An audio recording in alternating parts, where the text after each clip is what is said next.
Sanibonani balandeli be-National TV1. Lo enimbonayo noma lo okhulumayo uMakhosi uXaba, uNomjoli, uShwabade, uMlotshwa, uMdlangoma. Kwabangangazi noma baqalayo ukubona le video ngami, kuno-part 1, lo u-part 2. So ngizocela ukuthi uqale uhambe ubuka u-part 1 ukuze uzokwazi ukuthi izini inhloso zalama video lawa engiwenzayo. Nabangangazi ukuthi-ke ngihlalaphi, ngihlala eNtshanga. Ngihlala eNtshanga. Kwabangayazi iNtshanga ukuthi laphi, iNtshanga ephakathi kweTheku neMaritzburg. Amateksi eza eNtshanga uyawathola eMaritzburg, amateksi eza eNtshanga uyawathola ePinetown, amateksi eziNtshanga uyawathola eThekwini. Mangabe ukude siyakwazi ukuthi siposele, siney'nsuku zokuposa, siposa Monday nango-Friday. Ezinye-ke iy'nsuku njengoLwesibili, uLwesithathu, uLwesine nangeSonto uyazifikela wena mangabe useduze. UMgqibelo-ke angijwayele ukuba khona, kodwa mangabe uba off ngomgqibelo noma isikhathi usithola ngomgqibelo, ofona ubuze ukuthi ngobe ngikhona yini, ngobe sengikutshela ukuthi cha, mhlampe kulo mgqibelo angikho, mhlampe ngizoba khona ngomgqibelo olandelayo, ngoba akuwona wonke umgqibelo engiba khona ngawo. I-courier-ke esisebenzisayo le khaya sisebenzisa i-courier kaPaxi. Iphasela elihamba 3 days to 5 days lu-R110. Mase kuba ukuthi elihamba u7 days to 9 days lu-R7. Yes balandeli, nje ikanjalo into. Ngizocela ukuthi ngaphandle ukuthi ngingene esihlokweni sanamhlanje, ngizocela ukuthi ningi-like-ele mase kuba ukuthi niyangi-subscribe. Ngiyabonga. Okay-ke balandeli, izinto engizokhuluma ngazo namhlanje izinto eziningi ezihlukene. Ngicabanga ukuthi zo-7 into engizokhuluma ngazo namhlanje. Zihlukene ngokuhlukana kwazo, futhi akuzona izinto engathi ngiyaziveza. Ngiveza okuvezekayo, okungavezeki ngikuvezi. Okay-ke balandeli, namhlanje ngizocela ukuthi ngikhulume ngezingcabo zokuqina noma iy'ngcabo zokuzivikela. Le khaya ziyatholakala iy'ngcabo ezihamba nebhande noma iy'ngcabo ezihamba nophondo zokuqina noma ezokuzivikela. Mangisho ukuqina nokuyivikela, njengokuthi nje la uhamba khona ungabi umuntu olula, la uhamba khona ungabi umuntu ozobalula ekuthenini ubanjwe inkunzi, umuntu la uhamba khona angabi nokuthi lo ngingakwazi ukumsukela, like ungathatheki kancane. Uma uqhamuka endaweni kube ukuthi kunesigqi, kungabi khona izinto ezenzakalayo kuwena. Ziyatholakala-ke lezo y'ngcabo ezikanjalo, ukuthi noma ulaphi, noma ngabe uyaphuza noma ulaphi, kube ukuthi akekho umuntu okusukelayo ozoxabana nawe, noma ozolwa nawe, noma ozokuchukuluza, noma ozokubamba inkunzi. Cha, nje la ufika khona uyabasenda abantu.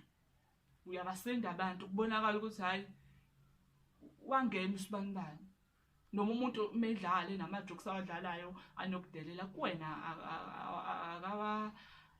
akadlaleli ngakuwena indlela osuke ekubona uyiyona. So zibalulekile kakhulu lezo ngcabo nalelo bhande noma uphondo, ngoba phela manje esikhathini esiphila kusona inkunzi ngendlela eyande ngayo, amaphaka azivika wona left and right. So just ukuthi uhambe ukhululeke, zitholele nje ibhande noma izingcabo noma uphondo, kodwa iy'ngcabo-ke zihambiselana nakho konke lokhu engisuke ngikushilo. Sengobe sengikuchazela ukuthi ukusebenzisa kanjani mawukusebenzisa, kodwa uyakukhulumisa, kwenza lento wena osuke uyishilo ukuthi ufuna yenzeke, kwenzakaleni mawuqhamuka.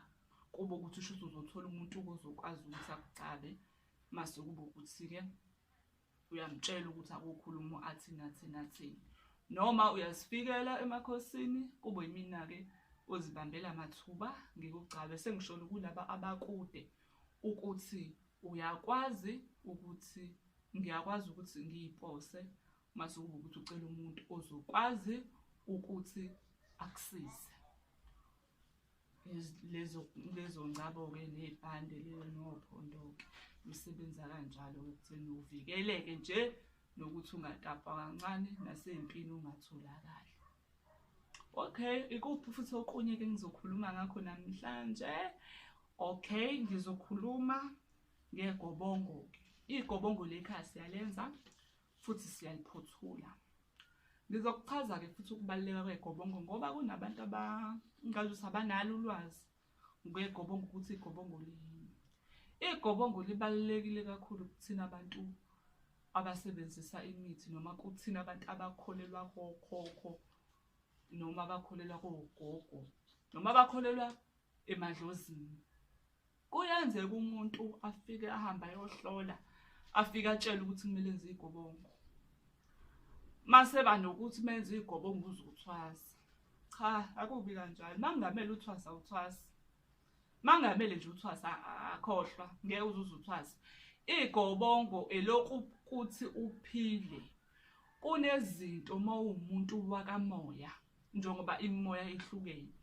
Kube ukuthi kunezinto ezingenzeki empilweni yakho uthola ukuthi kuvalelo negobongo. Igobongo elokuthi ucele kubantu abakuphethe ukuthi yini oyicelayo, ukhala ngani, udingani, udinga umkhwenyana, udinga umfazi, udingani, udinga umsebenzi. Elokucela igobongo. Elokucela nokuthi uphile ufane nabo bonke abantu. Igobongo nje uma kuthiwa yenza igobongo ungalokho udry ushona lenze ngoba manje ngithanda ukukhula nawe iminyaka. Igobongo nalo ngingathina abantu abakuphethe nabo bayakhula. And mase bazi ukuthi kuthiwa kumele udle igobongo like usutsheliwe ayohlolwa thola udle igobongo wathena ngeke uzuyenze leyo nto. Likushaya lezi zinto lezi oyithandayo, likuphuca lezi zinto oyithandayo. Ulokhu uthi hayi mina ngiyabheda, mina ngilasti, mina ngithola imisebenzi, mina ngiyephuza utshwala, mina into zami ayihlangani. Kanti igobongo yini wena ufuna ukwenza igobongo ngoba usaba ukuthi uzothwasa. Yabona-ke njengoba ulibalekele yila uzothwasa khona impela muthwasa uphume futhi ungasebenzi. Masuthini masuthi uvaliwe kanti uvele kongamele uthwasa kwakumele kube ukuthi udla igobongo ngokuthi idlozi liyadubana. Idlozi-ke mase selikudubile noma selithi liyakushaya. Likushaya noma ingane likushaya likuphosa ekuthwaseni uphume ungasebenzi uthi hayi mina ngavala. Kanti awuvalwanga umuntu kwangamele vele uthwase kodwa idlozi lagcina selidecide ukuthi oh lo shuthi akasiboni, lo shuthi akasithathi notice, ake simphahlaze. Ngoba phela kuyenzeka umuntu ufuna izinto eziningi empilweni kodwa kube ukuthi awuzitholi ngesimo sokuthi ubanjwe yilona igobongo. Ungasabi makuthiwa enza igobongo, ungasabi olenza igobongo. Makuthiwa nje kuphumile kuthiwa kumele wenze igobongo olenza. Ungabaleki, ungalokhu ubaleka ngoba ukubaleka idlozi alikushayi ngento elazi ukuthi awuyazi. Likushaya ngento osuke lazi ukuthi usunolwazi ngayo. Okay-ke kuba ukuthi-ke umuntu okulaphayo kuyadependa ukuthi ukulapha kanjani. Kodwa umuntu mangabe sekuphumile ukuthi kuthiwa kumele enze igobongo, kumele kube ukuthi kuba nezinto omnika zona ezizomcacisela ukuthi igobongo lakhe uzolidlelaphi. Noma kube ukuthi-ke manithahleni naye kube ukuthi idlozi lakhe-ke kuma libonile ukuthi ningathola usizo lapha ekhaya kuwo ukuthi umuntu akutshela ukuthi hayi makhosi ngicela ukuthi ngilidlele ekhaya. Kodwa mangafikanga kanjalo ngoba phela lento yokulapha ayilungi mangabe uzwa kumakhosi kube ukuthi ithongo lakho ithongo lakho nelakhe alihlangananga. Leyo nto-ke masuthwe nayi ngoba nangu usibanibani uhlezi esiza abantu ngizothi akangisize. Hayi akuhambi kanjalo. Into uyayizwa ngaphakathi ukuthi cha la ngingathola usizo. Ungayi ngokuthi hayi usibanibani wasizwa kaba nami ngizoya kosizwa khona.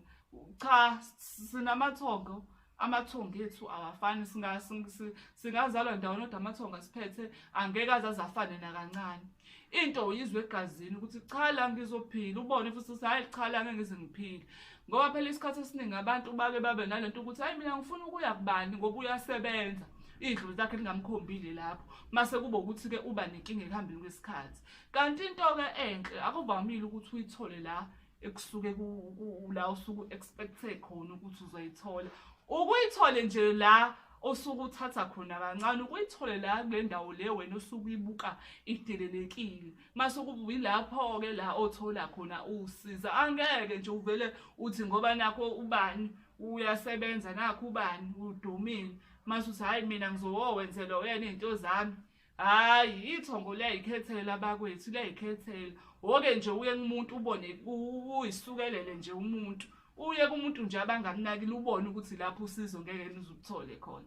Ngoba phela singazwana noma sihambe sonke, kodwa ngeke size silapheke endaweni eyodwa ngoba lento ihlangana ngokomoya. Umuntu umuzwe egazini mezukusiza musambona. Ithemba libuya usambona ukuthi cha le ekhaya ngizosizakala yini kusuke sekuhlangene amathongo. Njengoba ngishilo nakule video lokuqala ukuthi yonke into iqala ethongweni. Kodwa mawuzwa la usuke ukhona ubone ukuthi hayi la ngeke ngize ngisizakale, vele usuke ungeke uzusizakala ngoba shuthi amathongo, ithongo lalowo muntu nelakho alizange lixhumane ngoba lento isuke emuva. Kuyenzeka ukuthola ukuthi uyofuna usizo mase kube ukuthi vele usuhlukumezeke kakhulu, ngingathini vele usulilahlile nethemba ukuthi kuzolunga, kube ukuthi nje usuyenza. Uyabo, kuke kwenzeka uthola umuntu hayi umbona umuntu uthi cha usegudlile futhi asho nawe uthi cha sengihamba impela angiyithole lento engiyifunayo. Umbona ukuthi lo muntu futhi akanalo ithemba lokuthi uzophila. Lowo-ke ukuya understandeka kokwakhe ukuthi mhlampe mangabe ngathini akashongo ukuthi ucela ukuthi umsize mhlampe ngegobongo. Kube ukuthi-ke lo muntu okanjalo usumbona uyalahla ithemba, kumele uzame ukumlungisela izinto zakhe ngaphandle kokuthi uzokufika izinto zamagobongo. Zama ukumlungisela izinto zakhe, zama ukuthi umbuyisele ithemba ukuze ezokwazi-ke mhlawumbe ukuthi athi ucela ukuzosiza wena. Kodwa mangabe amathongo enabazange ahlangane noma mangabe ngumlaphi weqiniso, umuntu ukuthi mawumbona uselahle ithemba uke umsize nala ubona kahle ukuthi la kumele ngabe angisamsizi, kodwa umsize ngoba usuke ufuna ukumbuyisela ithemba. Mangabe-ke umuntu ufika ulwazi ohlola waphuma ukuthi igobongo kanjani kanjani, ube usumnika umuthi-ke umtshela ukuthi lo muthi akawusebenzise kanje kanje kanje kanje. Noma mangabe kukhona la kumele agezwe, uyamtshela cha wena udinga ukuthi ugezwe kanjani, ithongo lakho lizakwazi ukuthi likhulume nawe ngoba angikwazi mina njengomlaphi ukuthi ngikutshele ngithi woza ngizokulungisela mina. Angikwazi ukuthi ngikutshele futhi ukuthi ithongo lakho lifunani. Ithongo lakho alikhulume kuwena. Awungatshelwe yimini ukuthi kumele wenze ukuthi nokuthi nokuthi. Singahlola siqede kodwa mase sihleli phansi sesiqoqa. Akube ukuthi njengoba sikhuluma nawe sihleli siqoqa, kube ukuthi nje ngikunika izinto ngithi hamba uyosebenzisa ithongo lakho lokukhuluma nawe likutshela ukuthi lapho la usizakala khona. Kuyenzeka ukuthi mehlangene-ke kungabe kusafika-ke lapho uthola ukuthi uzothi umuntu hayi cha ngicela ukulungiselwa wena, cha na-ke lapho-ke asuke ehlangene amathongeni. Kodwa nje umuntu ungavele umtshele ukuthi hayi woza la kumina, ayisebenzi kanjalo. So kubalulekile ukuthi igobongo ma umuntu ulokhu eliphuma uzame ukulilungisa ngoba igobongo livala izinto eziningi empilweni and futhi leyo ithandayo liyakwazi usilivale. Yabona nje makuziwe emjolweni ngeke uzulast, ngeke uzulast. Angithi wena ubanakile ujahe ukujola, ingakho-ke lizokuphahlaza ngokujola. Nakhona futhi makade ungazi ukuthi igobongo lizokuphahlaza, ekukuphahlazeni kwalo lisuke lifuna ukuthi usukume uyozwa ukuthi inkinga ikuphi.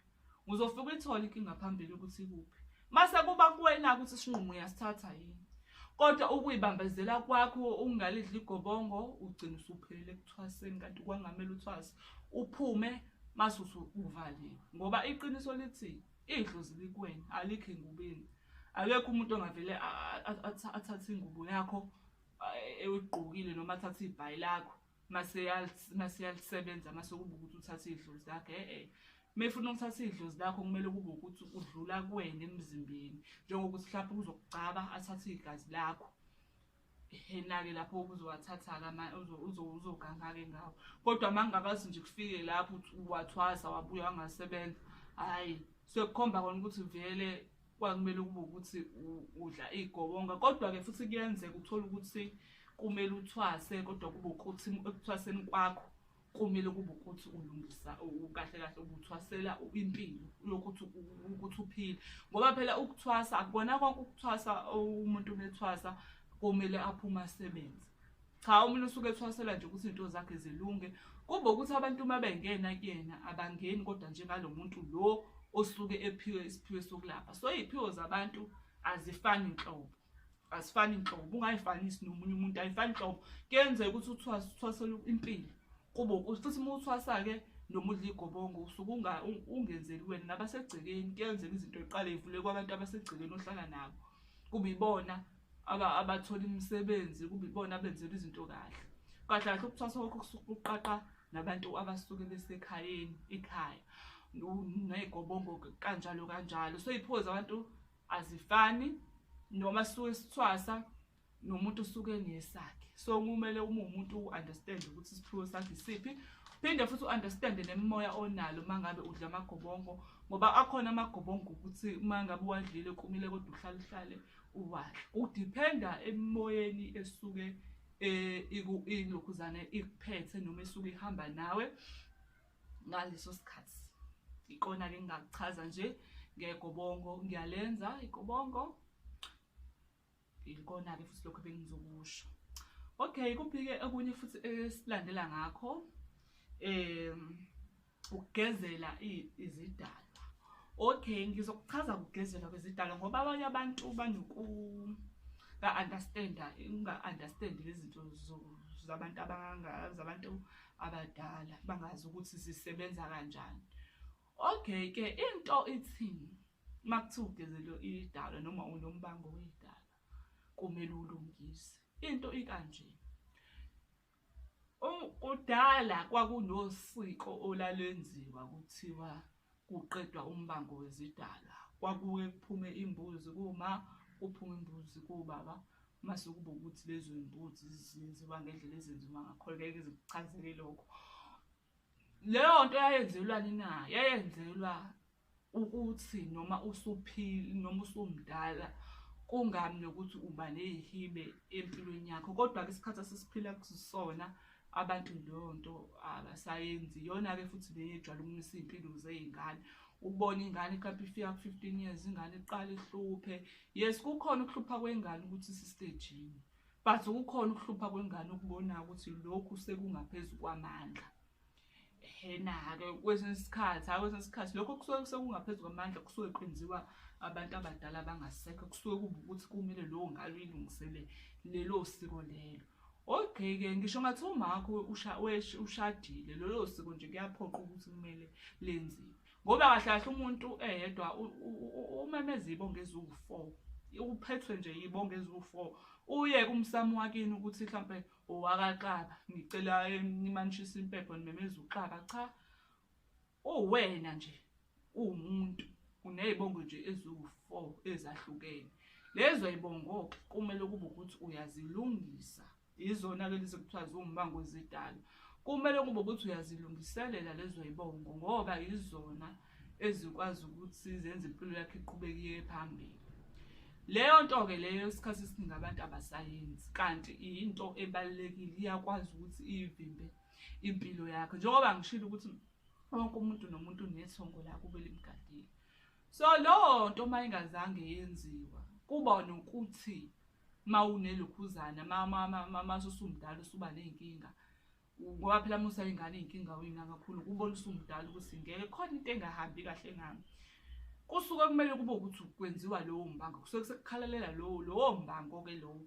Ngoba kahle kahle thina into esike siyenze ukuthi ingane ayikhokhelwe ababa, ayikhokhelwe mase kube ukuthi nje qediwe noma hayi vele ngashada mina vele ingane zami ngeke zibe nenkinga. Ninazisa neniy'bongo eziwu-2. Lezi ezinye eziwu-2 aningeni indaba yazo ngoba ungathola ukuthi abanye imvamisa uthola ukuthi umuntu akamazi ukuthi ugogo ozala uma wakhe uzala umaba. Iyona-ke into-ke le ibe inkinga, siyabakhohlwa kanti bona basuke bengakhohliwe. Kwenzakalani-ke kumbango wey'dalwa? Kusuke kuyinto ekanjani? Umbango wey'dalwa-ke kube ukuthi ithongo malithi lifuna ukupha into, kube ukuthi kuzoba nethongo elizogoloza lithi obani laba ngoba thina asibazi, baqhamukaphi laba ngoba asibazi. Mase kube ukuthi seliyaxabana-ke, malixabana phezu kwempilo yakho, malixabana phezu kwempilo yakho, malixabana phezu kwempilo yakho, lihlipha izimpilo yakho. Iyahliphika nje impilo yakho, uthola ukuthi ubona izinto kade zihamba kahle, uthi uyabona vele uhliphi yini ileli thongo. Mhlawumbe leli thongo belithi lizoletha okuhle kuwena ngoba phela yonke into iqala ethongweni, belithi lizokuletha okuhle, kodwa ngokuthi laba abakuwena abalazi, kube ukuthi sekuyaxatshana kuthiwa wobani wena owakaba. Yingakho-ke kubalulekile ukuthi wenze umbango wey'dalwa ukuze uzokwazi ukuthi ney'nhlanhla zakho zikwazi ukuthi zifinyelele kuwena, nezinto owawudalele zona ukwazi ukuthi uzenze, ukwazi ukuthi uzithole okuhle, ukwazi ukuthi ukuthole. Ngoba umbango wey'dalwa uyavala, uvala thimthaqa. Ziningi umbango wey'dalwa izinto ozenzayo, ngoba mangabe nje ngizosho nje amaphupho avamisile nje ukuthi uwaphuphe makumele ulungise umbango wey'dalwa, kuba ukuthi uphupha engazuthi ulele nomuntu wesilisa noma wesifazane, uphinde futhi uphuphe engazuthi ujahwa yizinja, uphinde futhi ube umuntu othi mehleli nje akhathale engenze lutho, uphinde futhi uphupha uphuphe amaphupho angacacile kahle, uphinde futhi kube ukuthi uphupha lesichitho. Sikhona-ke isichitho sedlozi kwabangazi, sikhona isichitho sedlozi esisuke sidalwa yidlozi. Ngizobuya ngiye kule yokuphupha engazuthi ulele nomuntu, ngoba abantu abaningi umuntu bephuphelele nomuntu uvela athi isilwane. Mase kumele uyibuze ukuthi leso silwane siqhamukaphi, ngoba phela umuntu onesilwane akuhlale kunakho, kufana nomuntu onezisu. Makwenziwa isilwane kuthathwa ilokhuzana inhlabathi yamathuna, kube ukuthi lowo muntu ushadiswa naye. Ma unesilwane kunempawu ey'velayo oyibonayo ukuthi lezi isilwane-ke lesi ngikubelethisa isilwane. Kodwa nje ukuphupha nje ulele umuntu wesilisa noma wesifazane kusekukhombisa kona ukuthi ithongo uhamba nalo lisuke lingcolile. Kanjani na? Emndenini yethu njengoba ngisho ukuthi umuntu uphethwe amathongo ahlukene awu-4 kodwa isewonke. Kukhona ukuthi bahamba ngekhali, abanye bayazibulala, abanye bayabulawa, abanye baba sey'ngozini zey'moto. Uthole ukuthi labantu mase sibageza, ngoba phela angeke umuntu ohambe ngesikhali umgeze njengomuntu ogulile, kunendlela okugezwa ngayo. Kodwa imvamisa abantu umuntu bake bamgeze ngendlela eyodwa, uthole ukuthi lowo muntu akazange kagezeke. Uzothi mefika kuwena aphenduke idlozi elibi. Meba idlozi elibi ila uzomphupha khona-ke lele nomuntu, uzophupha khona ungathi uthulana nomuntu wesilisa, kanti idlozi nje elihamba nawe elisuke lingcolile, elisuke lidinga ukuthi ligezwe. Ligezwa kanjani na? Ngalesikhathi lesi usuwenza-ke iprocess yombango wezidalwa, kunendlela yakhona ekwenziwa ngayo, nayo engeke futhi ngize ngiyichaze, oyibona mase sesiyenza usufikile. So ukuphupha nje lelo muntu wesilisa, abantu noma wesifazane abamuthi ukuthi isilwane, umuntu onesilwane akuhlaleki naye, ufana nomuntu onezizwe. Usuke nje wena kukhona la kusuke kunaleli dlozi lisuke lingcolile, lisuke lidinga ukuthi lisuswe phezu kwakhe impilo, elisuke lidinga ukuthi futhi ligeze. Ningakhulu-ke iy'mpawu zombango wey'dalwa, kodwa nje engingakusho umbango wey'dalwa uyakwazi ukuthi uyimise impilo yakho, uyakwazi ukuthi ungawutholi umsebenzi, uyakwazi ukuthi ukuphuca indoda noma umuntu wesifazane osuke uthandana naye, uyakwazi nje ukudestroya nje izinto eziningi, ngingabala nje kushona ilanga. So leyo nto-ke ngesimo sokuthi isimo esisiphila kusona, abantu banalento leyo yokuthi uma ufikile wayothinta umsamo, mhlawumbe uyothi sewohlola kuthiwa kunomuntu owafika wathinta umsamo ngendlela engeyona, mase kube ukuthi sebecabanga wena-ke wena kade uzowenza umbango wey'dalwa, kuthiwa hayi usibani nembe wenza into yakhe wagwilika, kanti cha vele kade kuvalile bekuyiwona lo mbango wey'dalwa. Ngithi wena into zakhe yayisukumele uyilungise. So uzothi usuyoyilungisa-ke phela ngoba uma kwenziwa into yokuthintwa umsamo, ngithi kube ukuthi umuntu mhlawumbe usezohlola kuthiwa kunomuntu owathinta umsamo ngendlela engalungile. Umuntu okuqala abazomcabanga kuzobe uwena, ngoba uwena ofikile wazokwenza izinto. Ma ufika ngoba phela wenzelwa komalume, wena-ke ofikile wazokwenza izinto. Mase zenziwa lezo zinto uzobe sekuthiwa ngithi uzobe impilo yakhe isihamba kahle, uzobe sekuqaqeleka kuthiwa nimbona nje useyagwilika ngoba watshontsha idlozi lale ekhaya. Kanti cha, anginjalo, awutshontshanga dlozi, ukuthi wena wenza lento vele ebikade ikubambile empilweni ukuthi kumele uyenze. So leyo nto-ke iyaqhatha-ke ukuthi kumele uhambe uyowenzela emsamo njengoba kwakwenziwa kuqala bekungafani namanje. Manje sekuyanukwana, imindeni iyaxabana, imindeni iyahlukana ngenxa yabantu abathi uma behlola noma belapha mase kuba ukuthi banuka abantu, kugcina-ke thola ukuthi umndeni usuhlukene phakathi. Kanti nje cha, yena uvela umuntu lo bebanjwe lento kuphela ukuthi athole izibusiso, athole impilo. So uyakwazi ukuthi uma ngwedala uwenzele esigodlweni somuntu osuke ezokusiza just uku-avoid-a lento yokuthi kwafika usibanibani ehamba nobani babezotshontsha idlozi lale ekhaya. Uyakwazi-ke nje ukuthi ukwenzele kumuntu esigodlweni, kodwa-ke makwenziwa akube kusenziwa-ke ngey'mbuzi. Kodwa-ke lokho ngokuchazela umuntu oyobe sefuna usizo, ngisho ukuthi kobe sekwenziwa kanjani, kobe sekufunakala ini nani. Umbango wey'dala-ke uyinto ekanjalo. Ikuphi-ke kombe okunye futhi ekumele sikhulume ngakho balandeli nje ukubaleka. Njengoba ngisho ukuthi kule video sizokhuluma ngezinto ezibalulekile ngempela ey'ngadingi futhi ukuthi ngiziphathe okuyingxoxo nje kuphela. Okay, mase kuba ukuthi ukhipha isilwane-ke. Umuntu onesilwane, inkulu ijulile le ndaba. Mangabe unesilwane, isilwane sikubulala imizwa. Mangabe ufake isilwane sikubulala imizwa, kuba ukuthi umuntu ongasakwazi ukuthi uhlangane nomuntu uzijabulise naye.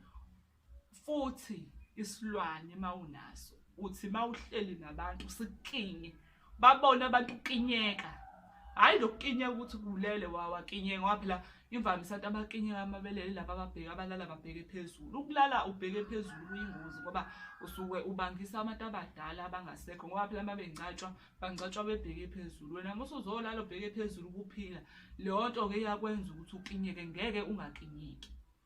So lokho ukukinya angikhulumi ngalokho ukukinya kanjalo, ngikhuluma mina ngokukinyeka uhleli nabantu. Lokho kuyimpawu-ke zokuthi unesilwane. Ngikhuluma mina ngokuthi uheme mawulele uheme. Lokho-ke kuyimpawu zesilwane. Uyilwane-ke ezihlukene kaningi, kodwa sengenzela ukuthi nje ngibe clear lapho ukuthi uma umuntu onesilwane akuhlaleki naye ngoba ubehavisa okomuntu onesilwane. Leso silwane-ke nangendlela esikhishwa ngayo-ke noma indlela ekudilwa ngayo-ke ngesilwane, ngeke futhi nayo ngize ngichaze. Ngoyichazela umuntu oyobe sedinga usizo noma oyobe edinga ukuthi asizakale ngoba nayo ijule kakhulu. Lowo muntu-ke unesilwane, futhi-ke uma kwenziwa isilwane kube ukuthi kuhlanganiswa inhlabathi yamathuna, kube ukuthi kuthathwa into yakho yangaphansi, mase kube ukuthi kuvuswa. Uma ngabe umuntu wesifazane kuvuswa umuntu wesilisa, uma ngabe umuntu wesilisa kuvuswa umuntu wesifazane. Kuthathwa inhlabathi yalowo muntu mase ihlanganiswa nephenti lakho noma ne-under yakho noma ne-trunk yakho. Kube ukuthi nje lowo muntu uzophenduka umnyeni wakho, unesikhwele, uzophenduka indoda yakho, uzophenduka intombi yakho, uzoba nesikhwele, angafuni lutho eduzane nawe, yonke into othi uyayizama uzoyiphebeza, uzolwa ubone ukuthi cha, ikhona lento ekhona. Nomzimba uyazisho umzimba ngendlela yokwenzeka ngakho. Cha, khona umuntu engiphila naye ngoba ngisho uhleli uyamuzwa, kuba naso leso sithunzi sokuthi umuzwa. Yebo-ke ngesilwane-ke ngizophela lapho. Mase kuba-ke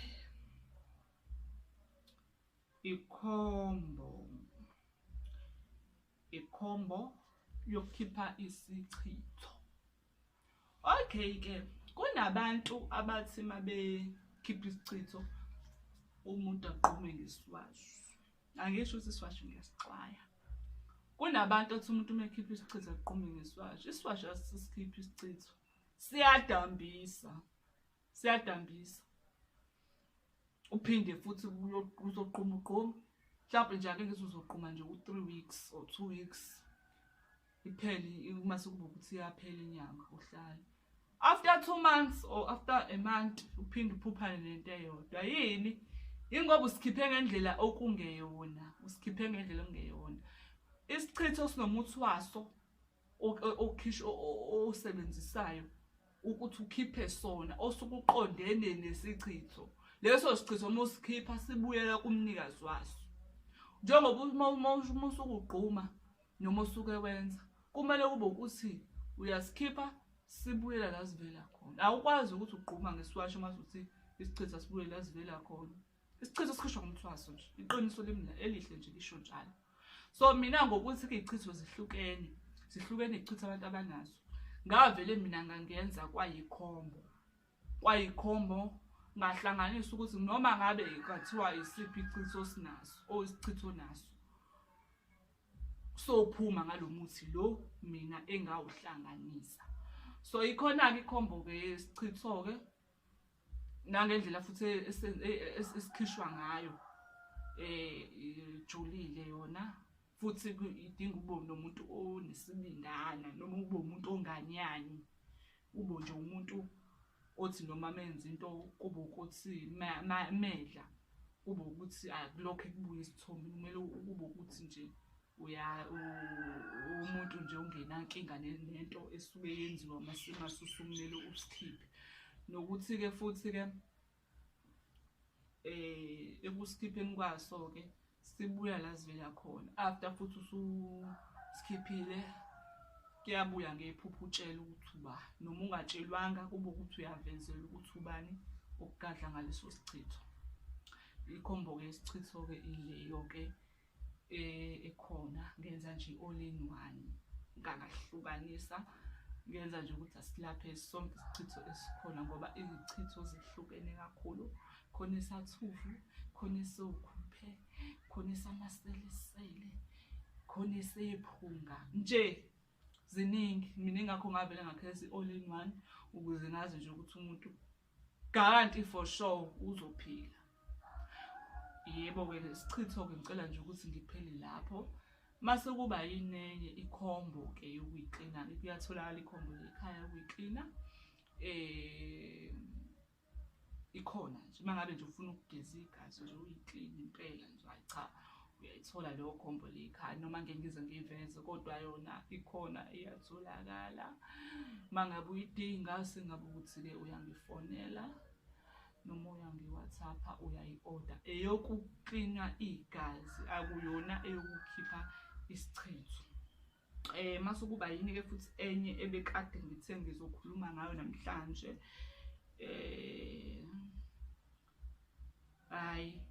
Namhlanje ngizophela la namhlanje. Upart 2 kwabangazi. Upart 3 nawo uzolandela. Uzolandela upart 3 njengoba ngishilo ukuthi lama video azoba u6 esewonke esephelele. Lo okhulumayo uMakhosi uXaba olumjolo umlojo Shabat uMdlankomo. Ngiyacela ke balandeli ningakhohlwa ukusubscribe nokulike.